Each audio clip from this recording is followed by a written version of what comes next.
देख रहे हैं सन 24 न्यूज छत्तीसगढ़। जांजगीर चांपा से इस वक्त की बड़ी खबर मिल रही है। 2 किशोर की अंधे कत्ल का हुआ खुलासा। शिवनारायण थाना क्षेत्र के सलखन गांव के 2 किशोर हुए थे लापता। नवागढ़ थाने के बरगांव में हुई थी हत्या। मृतकों के समक्ष पड़ने वाले आरोपियों ने किया हत्या। सलखन के ही हैं आरोपी। एक तरफा प्रेम प्रसंग के कारण हुआ हत्या। मृतक और आरोपी 5 आरोपियों में 3 नाबालिग और 2 आरोपी बालिग।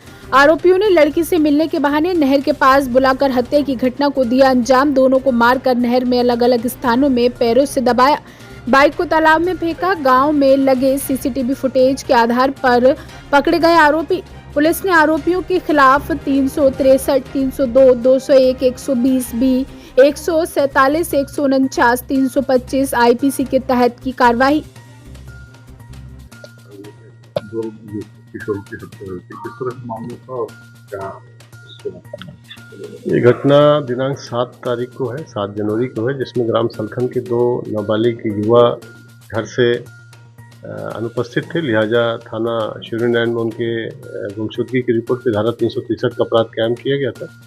पुलिस की टीम उसमें जांच कर रही थी। इसी दौरान ज्ञात हुआ कि ग्राम बरभाठा के पास नहर पुलिया में 2 लोगों का शव है और पुलिस की टीम तत्काल मौके पे पहुंची। साथ में एफएसएल और डॉग स्क्वाड भी पहुंचा था। परिजनों द्वारा शिनाख्त उनकी ग्राम सलखन से जो गायब हुए गुमशुदा बच्चे थे उनके रूप में की गई और उनके शरीर में, सिर में खासतौर से चोटों के निशान थे। उनका पोस्टमार्टम कराया गया। पोस्टमार्टम में उनके स्कल बोन में मल्टीपल फ्रैक्चर आया था। तो क्लियर था कि ये जो चोटें थी एंटीमॉर्टम थी और इनको हत्या करके फेंका गया है। पुलिस ने अपना सूचना तंत्र वहाँ पे फैलाया और टेक्निकल इंट में भी काम किया। लिहाजा ये जानकारी मिली कि एक लड़की जो पास के गांव की रहने वाली है, उसको लेकर गांव जो मृतक पक्ष है और गांव के कुछ लड़कों के बीच मनमुटाव था और उसी घटनाक्रम में ये हत्या हुई है। और टीम जो विवेचना टीम थी, जिसमें एडिशनल एसपी थे, उन्होंने संदिग्धों से लगातार पूछताछ की और उन्होंने घटना में अपनी संलिप्तता स्वीकार की और बड़े प्लान तरीके से 7 तारीख की रात में 10:30 बजे उनको बुलाया गया और बुलाने के बाद फिर उनको मारपीट की गई, उनके सिर में प्रहार किया गया और उसके उपरांत उनकी बॉडी को नहर में फेंक दिया गया। और जिस बाइक से वो आए थे उस बाइक को वहाँ से 1.5 किलोमीटर दूर मुरपार के तालाब के पास फेंक दिया गया था। और पूरे घटनाक्रम में जो हथियार प्रयोग किए गए थे, रॉड और पाइप, उन दोनों को जब्त किया गया है।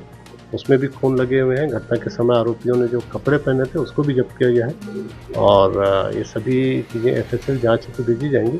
कुल 5 आरोपी थे, जिसमें 2 बालिग थे और 3 नाबालिग थे और इन सभी को आज माननीय न्यायालय के समक्ष प्रस्तुत किया जाएगा। जिस रूप में देख रहे हैं सर, नाबालिगों में किस तरह नशा ही माना जाए?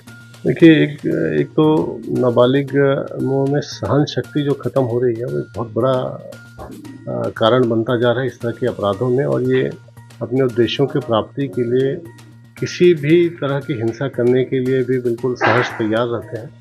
तो इस विषय में अभिभावकों को और विद्यालयों में शिक्षकों को लगातार ब्रीफ करते रहना चाहिए और लगातार संवाद करते रहना चाहिए ताकि उनके मन में जो समस्याएं हैं उनका समाधान हो सके।